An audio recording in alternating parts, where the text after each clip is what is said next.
Yo, one of my favorite fish in my fish tank that I don't really talk about much is my ropefish Nagini. So I thought to myself, let me do one of those complete care guides for ropefish because I've had her for about 3 years now and she is completely fine. So yeah, let's talk about them. I've got my trusty list again, so I don't forget anything. Alright, and the first thing on my list is tank size. So my fish tank here is a 200 litre Fluval Roma, and she seems fine in there. I mean, online they say you need a 50 gallon, which is about 225 litres, so I'm guessing 200 litres is probably the minimum you want to go for. Now, in regards of what they eat, they do like protein-based foods. However, my one does eat the dry food. Wait, let me get it down. So mine eats the flake food, the Tetra Pro Color Multi Crisp, and the Tetra Prima granules, these ones here.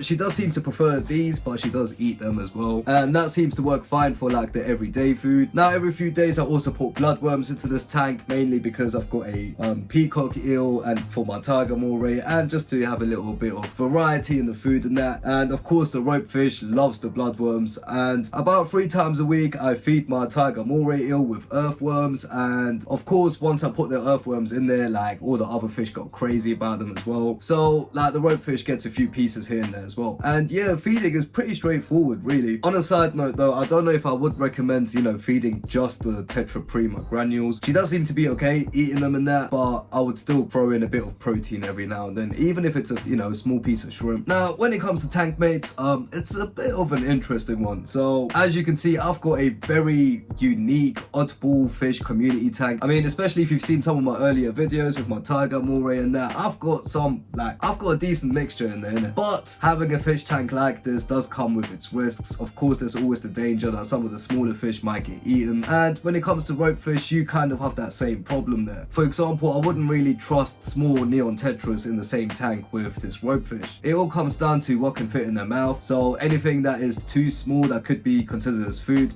maybe don't have that in the tank unless you're okay with it being eaten. But having said that, my ropefish is not aggressive at all. The only time I've ever seen any kind of aggression is when I had another ropefish in there, and sometimes like she would bite the other one's like tail and that. I don't know if it was like a romantic thing or whatever, but that one didn't end up surviving anyway. But yeah, that was the only time I've ever seen any kind of aggression. All the other fish, my ropefish is calm with, man. Like they like caves and that. I'll go into that a bit later as well, but they like, you know, dark spaces and that, and I've got quite a few fish like that, and they share the caves calm, man. They don't care at all. Now they are nocturnal, so if you have something like a Aqua Sky 2.0, I would recommend having the wind down period for a long time. If you're wondering what I'm talking about, I made a video on the Aqua Sky 2.0, but you kind of have a schedule in it where you can let the light gradually go down from like full brightness all the way to off. Like in my one, it's actually in that process right now, which is why the light isn't that bright, and in this period the nocturnal fish do come out, and I always recommend that for people who have nocturnal fish. Have a light that dims down. Don't have a light that switches off straight away, because honestly,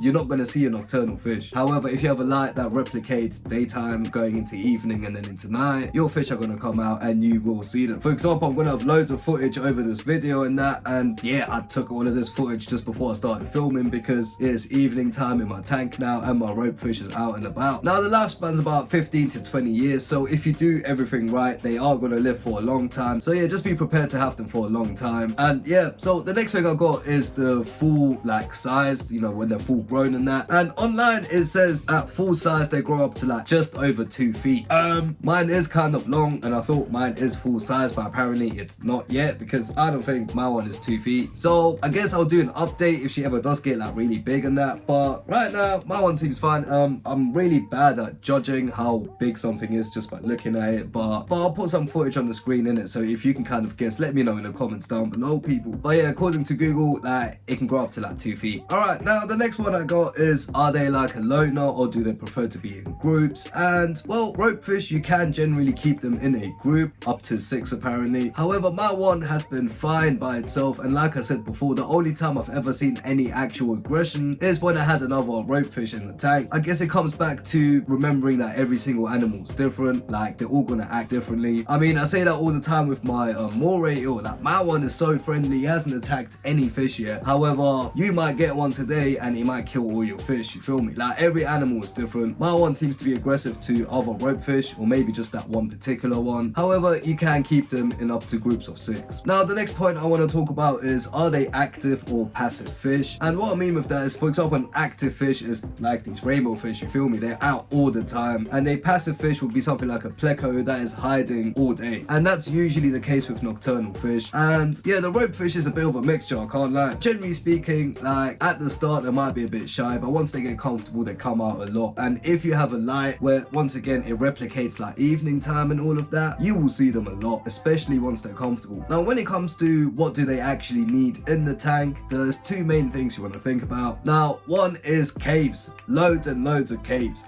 Now, my tank has loads of caves because I've got quite a few fish that like caves and that, so I didn't have a problem there. But the other thing you want to think about is you want a tight fitting lid, you feel me? You don't want an open top tank because they can jump and they will escape if you just have an open tank like that. So you definitely need a tight fitting lid and caves, people. Now, the optional thing is things like plants and that.